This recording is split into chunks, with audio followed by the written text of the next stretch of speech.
Sejam bem-vindos. Estamos aqui para a nossa terceira videoaula do curso de Biologia da disciplina Antropologia e Educação.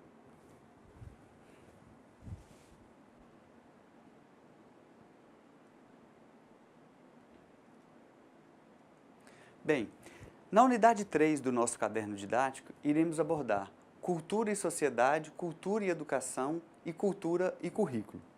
O objetivo dessa aula será o de refletir sobre os conceitos de cultura, educação e de currículo. Bem, o que é ensinado nas escolas prepara os alunos para concretizar seu projeto de vida adulta? Vocês já pararam para pensar de onde vêm esses conteúdos que são que vocês estudam no cotidiano escolar? Quem seleciona esses conteúdos? Por que esses conteúdos são selecionados? O que está por trás dos processos ou das pessoas que trabalham diretamente com a escolha desses conteúdos? Existe alguma finalidade na elaboração desses conteúdos? Essas são reflexões que nos permitem pensar como desenvolver estratégias educacionais mais adequadas para que o nosso aluno consiga compreender aquilo que desejamos ensinar. Primeiro, porque devemos pensar que não existe, ou talvez esse exercício de tentar identificar um conteúdo que seja necessário, ele não é exclusivo de um determinado grupo. O que eu estou querendo dizer com isso? Veja bem, vamos pensar que em um mundo que vem sofrendo constantes mudanças sociais, econômicas e ambientais, como fornecer educação de qualidade para que o estudante adquira na escola os conhecimentos e as habilidades necessárias para que ele possa interpretar os elementos presentes no seu cotidiano e para que ele se transforme em um cidadão competente na busca de soluções para os problemas que surgem. Então, como você, com um conjunto de conteúdos, acha que conseguirá transformar esse indivíduo, agregar a esse indivíduo todas as capacidades necessárias para que ele se transforme num cidadão crítico, participativo? Como que isso seria possível? Essas indagações que eu fiz questionam o papel da docência, o papel da pedagogia, o papel da escola, né? E por que não dizer o papel da biologia no fomento, no desenvolvimento das habilidades desejáveis para cada indivíduo. E isso preocupa os educadores. Então, caberia aqui dizer que o currículo ele é resultado de uma seleção de conteúdos, isso numa definição bem simplória. Mas caberia ainda deixar a reflexão. Por que esses conhecimentos e não aqueles deveriam ser ensinados? Então, partindo dessa reflexão inicial, é que devemos pensar qual tipo de ser humano desejamos para uma determinada sociedade.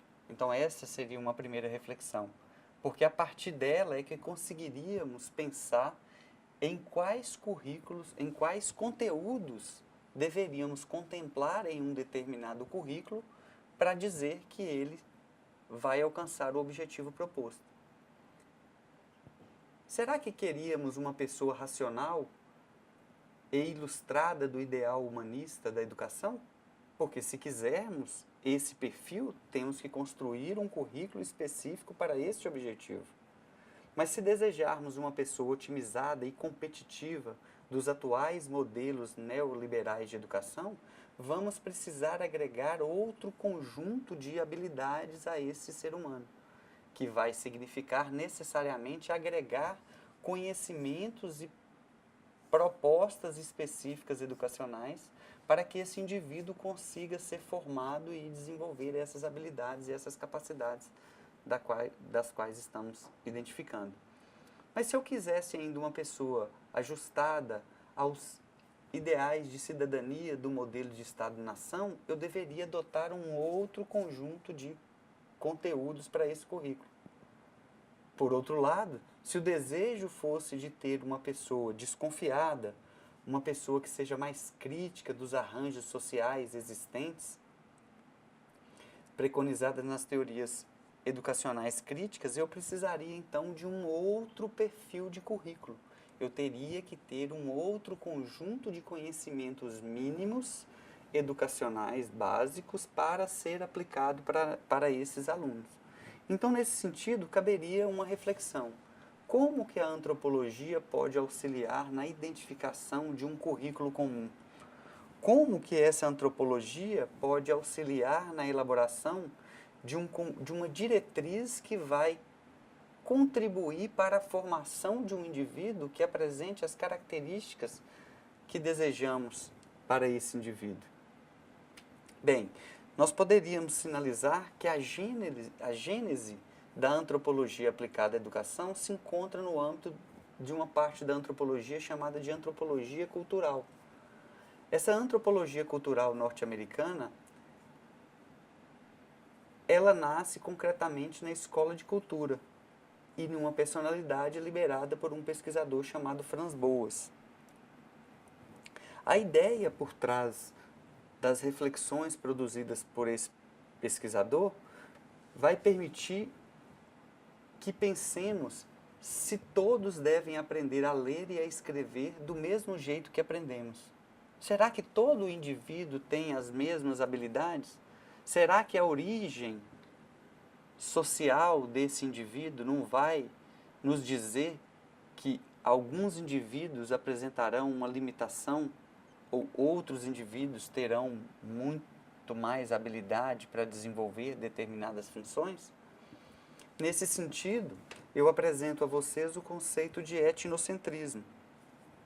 O que é o etnocentrismo? É uma visão que foca em uma determinada sociedade como centro. O etnocentrismo é uma visão de mundo com a qual tornamos nosso próprio grupo como centro de tudo. E os demais grupos são pensados e sentidos elos de nossos valores, nossos modelos, nossas definições do que é a existência. Em outras palavras, nós podemos dizer que o etnocentrismo seria o mesmo que adotássemos para os outros aquilo que nos é próprio. Então, temos uma facilidade, aplicamos ao outro essa facilidade na expectativa de que ele também tenha essa facilidade. Ah, eu gosto de estudar escrevendo. Ah, eu gosto de estudar ouvindo músicas. Isso não quer dizer que todos os indivíduos estarão sujeitos a um aprendizado utilizando esses mesmos procedimentos. Exatamente por isso que a antropologia é uma ciência do outro, que tenta perceber o outro no contexto do outro, tenta perceber as coisas a partir do ponto de vista do outro. E aí, poderíamos dizer que o eu é feito de outros. O indivíduo depende das relações que estabelece com os outros. As diferenciações entre etnias não apenas têm sentido de rotular ou estigmatizar, mas têm servido também para revalorização de aspectos culturais que vinham sendo menosprezados pela cultura oficial. É importante fazer essa reflexão, principalmente em tempos de globalização. Na globalização, o que é a globalização? A globalização é um fenômeno histórico na qual, a partir da evolução das telecomunicações, da informática, foram expandidas as fronteiras de mercado. E esse mercado, ele chega tentando se impor, tentando modificar o padrão cultural de um determinado grupo.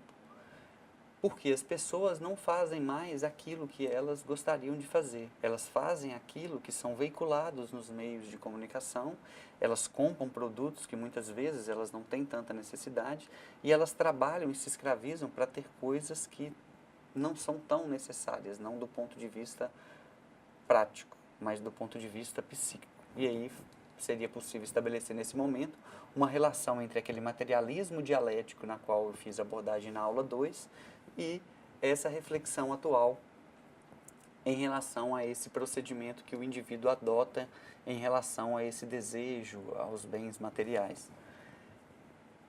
Caberia então fazer uma outra reflexão.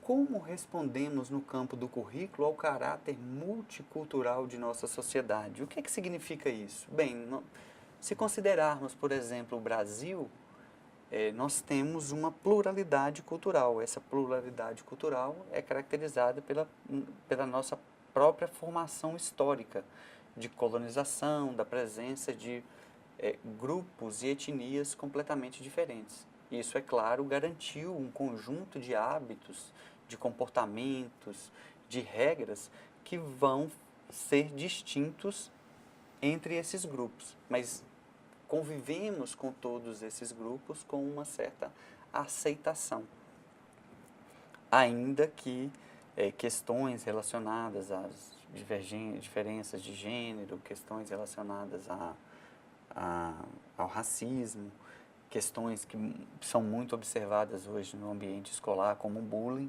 sejam muito observadas e sejam bem latentes em nossa sociedade, apesar de toda a aceitação que ela apresenta.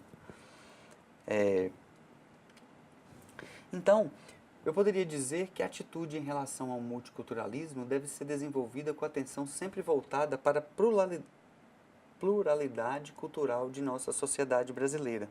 Eu poderia dizer ainda que esse multiculturalismo ou pluralismo cultural é um termo que descreve a existência de muitas culturas numa região, numa cidade ou em um país.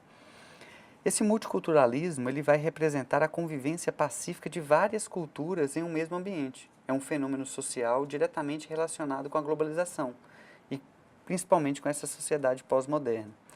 O Canadá e o Brasil são exemplos de países multiculturais, muito devido aos diferentes grupos de imigrantes recebidos, mas também por observar outro fator de integração, como a não subordinação a uma cultura dominante e o desenvolvimento de novas culturas a partir do choque cultural inicial, que foi o que eu acabei de mencionar.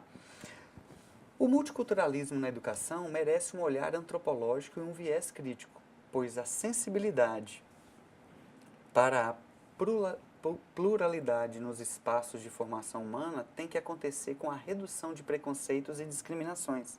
É nesse sentido que o professor ele deve estar sempre atento no ambiente escolar para a sociabilidade desenvolvida pelos alunos e sempre orientá-los para o possível desenvolvimento de relações que são preconceituosas e discriminatórias.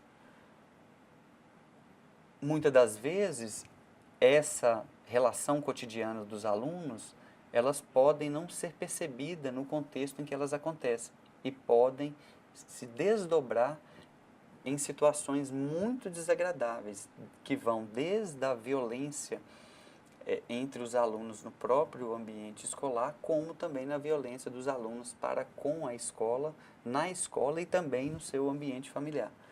E o professor, por ter a oportunidade de refletir sobre essas questões, tem um papel essencialmente importante nesse processo, que é o de identificar e de tentar sensibilizar esses alunos quanto à adoção de posturas relacionadas a esses processos discriminatórios. A realidade que nasce do fazer humano, nós vamos denominar de cultura, ao processo por meio do qual alguém vai se introduzindo em um determinado âmbito cultural pré-existente, dando-nos o nome de educação. A escola é, portanto, uma instituição educativa que media entre a família e a sociedade e que, ao distribuir cultura e gerar conhecimento junto com outras entidades, vai construindo o sujeito social.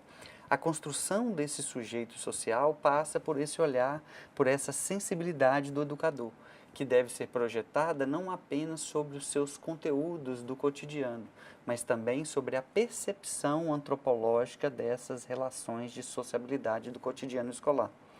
Eu poderia dizer ainda que na vida coletiva, a estrutura social simples, a tarefa de transmitir esse modo peculiar de entender a realidade e as normas de convivência era encomendada à família. Mas, entretanto, nas sociedades complexas atuais, essa função ela vai passar a ser compartilhada com sistemas educativos criados pelo Estado. a fim de repassar de maneira equitativa e eficaz aqueles conhecimentos que se consideram significativos para o desenvolvimento do bem-estar social. E volto a frisar, a escola, o professor, ele tem um papel extremamente relevante nesse processo, porque é ele quem percebe esses acontecimentos, essas transformações sociais. É ele quem vai sinalizar para o primeiro processo de mudança de comportamento. É ele quem vai sinalizar, é ele quem vai fazer a primeira intervenção nesse processo. Então ele tem que estar sempre sensível a isso. E o que é educação? E, em particular, o currículo, se não uma forma institucionalizada de transmitir a cultura a uma sociedade. A educação e o currículo são vistos como o aprofundamento e envolvimento do processo cultural. Nós poderíamos dizer ainda que o currículo ele é um artefato social e cultural, ou seja, ele é colocado na moldura mais ampla de determinações sociais de sua história, de uma produção contextual. O currículo está implicado em relações de poder, transmite visões sociais particulares e interessadas em produzir identidades individuais. A produção do currículo ela é muito importante. Esse currículo ele representa na prática um conjunto de conhecimentos que deveria ser absorvido por aquele indivíduo. Eu deixei, né, na nossa sala de aula, um documentário, um filme na verdade, mas é um filme documentário, chamado Nascido em Bordéis. É muito importante que vocês assistam esse vídeo para entender do que eu estou falando. Esse é um vídeo que ganhou o Oscar por mostrar a vida de crianças no bairro da Luz Vermelha, em Calcutá, na Índia. E o que o filme retrata? Que o aparente enriquecimento da Índia deixa de lado os menos favorecidos. Os documentaristas desse vídeo, eles procuraram crianças e, munidas de câmeras fotográficas, pediram que elas fizessem retratos de tudo que lhes chamavam a atenção. Os resultados dessa representatividade, disso que essas pessoas, essas crianças resolveram representar, é surpreendente. Ele é literalmente emocionante. Enquanto as crianças elas vão descobrindo essa nova forma de se expressar, os cineastas lutam para poder dar mais esperança, para as quais a pobreza é a maior ameaça à realização de sonhos. Então, são pessoas que têm um estilo de vida extremamente delicado, extremamente difícil, e que elas conseguem visualizar, especialmente nessa oportunidade de representar, uma possibilidade de como a vida pode ser diferente daquilo que elas vivenciam ou experienciam. Isso é muito importante para a gente perceber de que maneira o comportamento de um indivíduo que nós observamos, ele está diretamente relacionado ao contexto social na qual o indivíduo está inserido. Vocês terão a oportunidade de trabalhar em escolas que vão atender alunos muitas vezes relacionados à periferia. E esse aluno, ele vai ter um conjunto de dificuldades que estão além, que vão além de um conjunto de conhecimentos e de conteúdos específicos para a sua formação em biologia, da sua disciplina específica. Ele vai apresentar deficiências que estão relacionadas a uma vida afetiva, por exemplo. E cabe ao professor também tentar desenvolver dentro do seu conteúdo, na medida do possível, habilidades e propostas educacionais que tentem agregar e contribuir para que esse aluno tenha também essa angústia e esse anseio atendido. Eu poderia dizer que o conhecimento escolar, ele se nutre do conhecimento científico, tecnológico, produzidos em universidades, institutos de pesquisas, e também daquele que é munido pelo mundo empresarial, do mundo dos negócios e da área da saúde humana e animal, além das atividades desportistas e do mundo das artes. O conhecimento escolar gerado nos cidadãos, ele deve dar conta de mudanças ambientais, também dos movimentos sociais expressos nas diferentes formas do exercício da cidadania. Por isso que um currículo ele não deve abordar simplesmente um conjunto de conhecimentos que são básicos para aquelas disciplinas. Porque valeria, então, aqui resgatar aquilo que foi colocado anteriormente. Que tipo de cidadão eu quero formar? Né? Que tipo de cidadão eu estou buscando constituir no grupo da qual eu faço parte? Eu quero uma pessoa que seja apenas racional? Eu quero uma pessoa que seja mais humanista? Eu quero uma pessoa que esteja voltada para os valores neoliberais de educação? Ou eu quero uma pessoa que tenha ideais de cidadania? Eu preciso de uma pessoa crítica? Então, desenvolver o currículo significa estar atento a essa outra perspectiva. E, para tanto, devemos levar em consideração a perspectiva multicultural do contexto na qual estaremos inseridos no ambiente escolar. Devo destacar ainda que é muito comum observar a fragmentação de conhecimentos em áreas e disciplinas específicas e que não nos permite inserir algumas situações na sala de aula, tal como funciona em seu contexto de origem para a produção de saber. Para se tornarem conhecimentos escolares, os saberes produzidos nas universidades sofrem uma descontextualização. E depois eles são de novo recontextualizados. Isso ocorre porque cada escola, cada grupo social, cada interação que você promoverá no seu cotidiano profissional, ele deve ser repensado e articulado diante daquela realidade que lhe é colocada. Então, os desafios, eles são enormes, os desafios, eles são significativamente relevantes. E são esses desafios que vão direcionar a identificação de uma postura e de um procedimento educacional mais adequado. É muito relevante fazer um manual de diagnóstico para uma nova turma na qual você se insere, exatamente para que você tenha a oportunidade de qualificar esses alunos na qual você vai interagir. A utilização de uma técnica, né, de um método etnográfico, seria muito relevante. Entretanto, os professores, muitas das vezes, eles não têm o tempo ou a disposição de imergir nesses processos de trabalho, de pesquisa, para tentar traçar o perfil mais adequado. Vivemos, né, lembra do mundo do neoliberal, do quantitativismo, do fazer mais, do trabalhar mais, de precisar mais dinheiro para incorporar valores culturais de outro grupo social? Então, temos que, vez por outra, superar essa perspectiva que nos é colocada no nosso cotidiano e tentar buscar algo que está além disso. E esse documentário ele vai exatamente nos mostrar como que isso pode ser modificado. É emocionante perceber como que essas crianças retratam a vida, como que elas percebem. E ao perceber como elas percebem a vida, é que nós temos que ter a sensibilidade necessária para mudar a nossa prática pedagógica para abordar os conteúdos que identificamos como conteúdos necessários para a formação de um cidadão de valores específicos. Então, após assistir esse documentário, participe do nosso fórum para identificar qual a relação entre cultura e aprendizagem. Como que vocês conseguem perceber? Existe uma relação entre cultura, ou seja, entre o contexto em que esses jovens estão inseridos e a forma como eles aprendem, a forma como eles retratam esse aprendizado? Eu gostaria muito que vocês fizessem uma reflexão sobre isso lá no nosso fórum para a gente refletir sobre essas questões. Na prática, essa unidade ela abordou a educação e o currículo, principalmente a influência da antropologia no currículo, a cultura e o currículo e o multiculturalismo.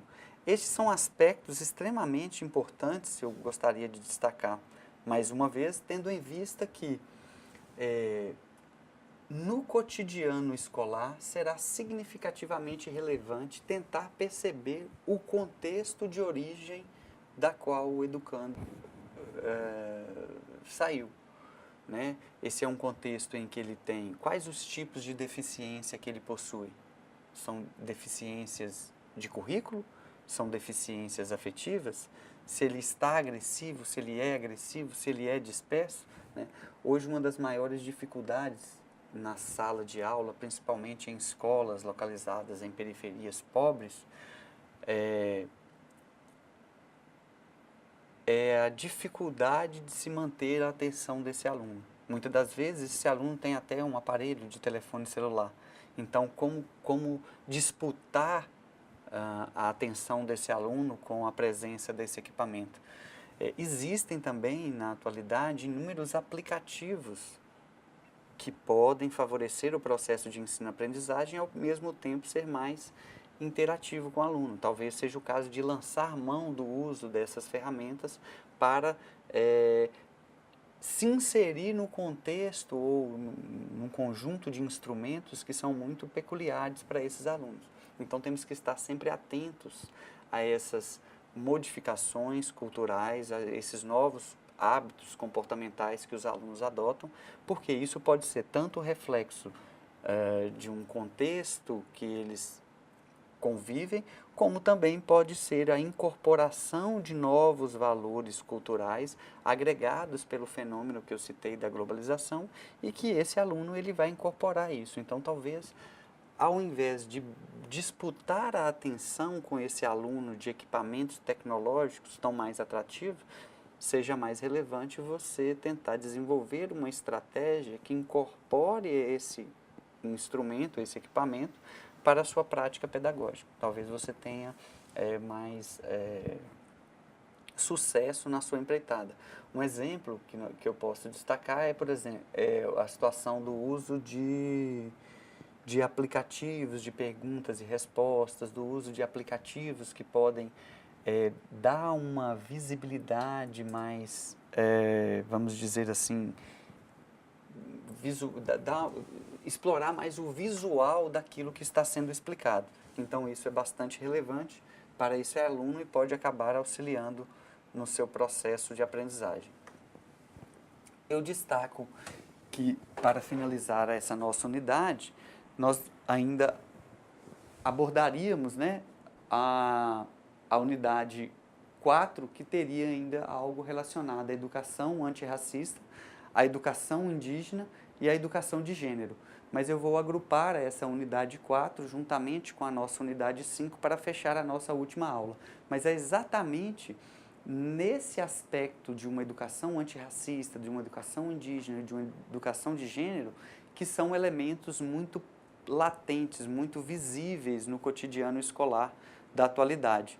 Por esse motivo, eles serão abordados na nossa última unidade, mas eles estão diretamente ligados a essa ideia desse multiculturalismo que eu abordei na unidade 3, ok? Então, bons estudos a todos, não deixem de assistir o documentário que eu sugeri e participe do nosso fórum fazendo contribuições positivas a partir do documentário da Vida em Bordéis. Bons estudos a todos e até a nossa próxima aula.